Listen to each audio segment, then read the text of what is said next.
A wannan bidiyon zan nuna muku hanyoyi guda biyu da za ku iya yin passport photograph a waya ba tare da kun biya ko kwandala ba, kun huta da zuwa studio ku ɗau hoto. Ku biyo ni a cikin wannan bidiyon, dan a cikin bidiyon nan zan nuna muku wannan hanyoyi guda biyu, amma hanya ta ƙarshe na fi son ta is my favorite, saboda hanyar nan zaka iya caccanja kayan jikinka, zaka iya zaɓar passport ɗin wani gari kake so, visa wani gari kake so. Ku tsaya mu je ƙarshen bidiyon nan tare da ku. Shiga ka kuma ku danna subscribe da like button ɗin nan. Yanzu ba tare da ɓata lokaci ba zan nuna muku method na farko yadda za ku yi passport photograph a wayar ku. So application na farko, duk da sauran method ɗin ba application bane ba, so suna application ɗin nan sai ka zo Play Store ɗinka kai searching photo room.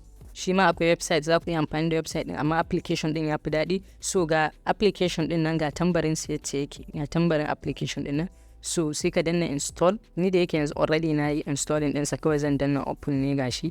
So na danna open, kana danna open zai kawo ka nan interface din, zai kawo ka nan interface din. So sai ka danna start from gallery, start from gallery gashi nan a nan kasa. Kana dannawa zai ci ka zaɓi hoton da kake so. So ga hoton da zan cire wa background nan, yana danna shi.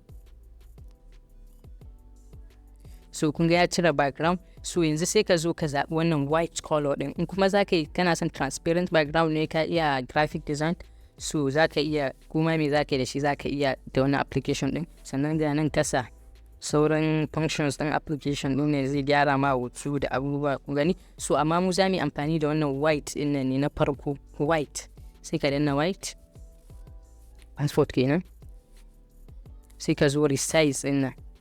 Kun ga yanzu ai a landscape yake, so za mu mai da shi in portrait form. So sai ka danna portrait in nan gashi. In kuma kana da specific size da kake so, misali za ka yi ko visa da America ne ko wata kasar, so kun san kowane passport akwai size ɗin da ake sawa in za ka wani application ɗin wani abu ko na scholarship ne kuma ne. So za ka iya zuwa Google ka duba ka ga size ɗin, sai ka zo nan ka danna custom size, sai ka rubuta size ɗin gashi a nan gashi, sai ka rubuta size ɗin. So amma ni yanzu zan yi making wannan ni iya na ya ishe ni. Sai ka danna done gashi daga nan sama, kana danna done. So ni yanzu farin background nake son yin amfani da shi ga wannan hoton, amma in kana son canja background, misali jan background kake so ko blue a hoton naka, so sai ka danna background nan kasa gashi nan, daga nan kasa background. So ga kaloli nan kun ga da yawa, ga wannan color palette din colors, ga kaloli nan da yawa. Sai ka zaɓi wanda kake so, in ja ne ya yanayin duhunsa kake so, ya haskensa. Ga kalolin nan da yawa sai ka zaɓa. So ko zan zaɓi fari ne ni yanzu. So kana gama adjustment ɗinka, in kana son kuma ƙara zooming ɗin hoton, misali zooming ɗin bai ma ba, sai ka hannunka guda biyu za ka sa haka kai zooming ka seta shi. So mun ga haka yayi, wannan mutum ya gani ai ba zai gane da ya kai ba. So sai ka zo ka danna share button ɗin in kana so kai saving ɗinsa to your gallery. Kana danna share button ɗin nan, sai ka zo ka danna save. In kuma wani kake son tura direct, shi ma sai ka danna. So yanzu zan yi saving, already na riga ina da shi, so bana buƙatar saving. Kamar yadda na yi muku alƙawari a ƙarshen wannan bidiyon, wato a method na biyu zan nuna muku wannan straight website ɗin da za ku iya canza kaya, sannan ku zaɓi size photograph ɗin da kuke so. So ba tare da ɓata lokaci ba, sai ku zo browser ɗin ku again ma shi ma a wannan ɗin. So yanzu gani a cikin browser ɗita, sai ku yi searching cut out pro. Ga su zan bar muku link ɗin a san description ɗin. So ga link ɗin na farko shi za ku shiga, ba ruwanku da wa'annan da suke ƙasa. So link ɗin na farko shi za ku shiga. So kuna shiga zai nuno muku wannan interface ɗin haka. So sai ka zo ka danna product, gashi product. So ga products, ga abubuwan da aka iya yi na photo enhancer a kara hoton kake. So mu ba nan zami ba, za mu zo nan wajen bangaren AI editing, sai mu zo wajen photo passport photo maker. Sai ka danna passport photo maker din, kana danna zai kara ka interface din nan. So in ya kaka interface din nan, sai ka zo ka danna upload photo gashi nan, upload image gashi nan kamar yadda kuke gani.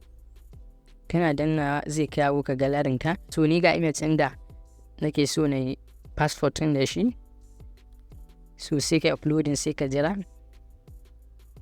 So kuna gani yanzu gashi ya riga ya gama, kuma gashi already ya riga ya yi mana passport ɗin, sannan gashi general passport size ya yi mana amfani da shi. kun san akwai general passport size shine 3.5 times 4.5. So in kana da za ka yi amfani da passport ɗin nan da wani size ɗin, kun ga misali za ka yi wani visa gari ne ko international passport, kun ga Albania ga Argentina, ko za ka yi visa China ne, kawai ka zo ka yi starting China, ka gani ga China passport, ga China passport ga visa. So sai ka zaɓi this size ɗin da ka so. Kana zaɓa zai canja hotonka zuwa wannan size. So amma ni wannan size ɗin ya ishe ni, da shi zan yi amfani. So sai kuma abin da website ɗin nan take yi again, sai wajen color in kana son ka canja background color, gashi nan sai ka zo nan sai ka zaɓi color ɗin da kake so. Misali blue background ake so a na application ɗin naka, ko dai amfani da zaka da shi, ko dai duk color ɗin da kake so sai ka sa. So a nan zan sa blue gashi. Sai in ka sa color, sai da wajen da zaka canja riga kamar yadda na gaya muku, zaka canja rigar da take jikin wannan mutum, ka danna okay. Sai ka rigunan nan kun ga su, rigunan nan kala suka zaɓi wacce ta suitin ɗinka. So zan zaɓi wannan ni yanzu, amma da yake ban buɗe account ba, sai kun buɗe account za ku iya sa rigar nan.